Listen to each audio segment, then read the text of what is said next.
et sa géostratégie de présence en Afrique, sa prégnance sur un certain nombre de matières premières décisives, elle qui contient sur son propre sol des matières premières essentielles au développement de l'électronique, par exemple, avec les terres rares qui ne sont présentes qu'en Chine, en Colombie et au Canada.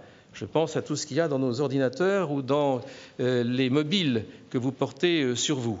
La Chine devient ainsi une puissance dont il n'est plus la peine de prouver la réalité, la prégnance sur tous les continents et pas simplement en Extrême-Orient.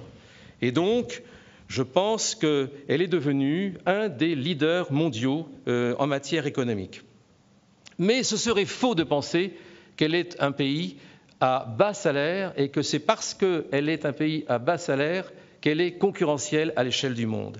C'est aussi un pays laboratoire du monde, où le développement de l'innovation, le développement de sa recherche et développement, R&D, l'a fait passer du statut d'atelier du monde à celui de laboratoire du monde.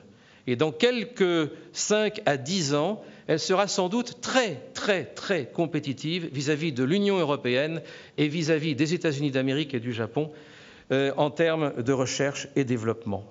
Elle est en voie de devenir un pays qui consacre une grande part de ses ressources économiques, sociales, culturelles, humaines à la recherche, au développement.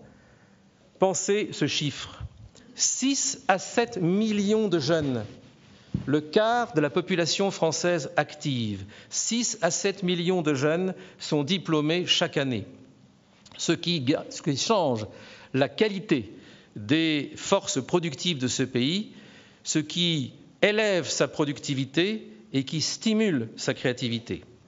Cette puissance de matière grise, 1,5 million de chercheurs, 100 000 doctorants, et produit des brevets de la propriété intellectuelle, qui est l'arme décisive, alors même que la Chine était très modeste à l'Office européen des brevets jusqu'en 2003-2004, elle est aujourd'hui parmi les premiers dépositaires de brevets et de propriété intellectuelle, et demain elle sera parmi les premiers dépositaires de marques, qui sont brevets et marques, 2 armes décisives dans la compétition mondiale.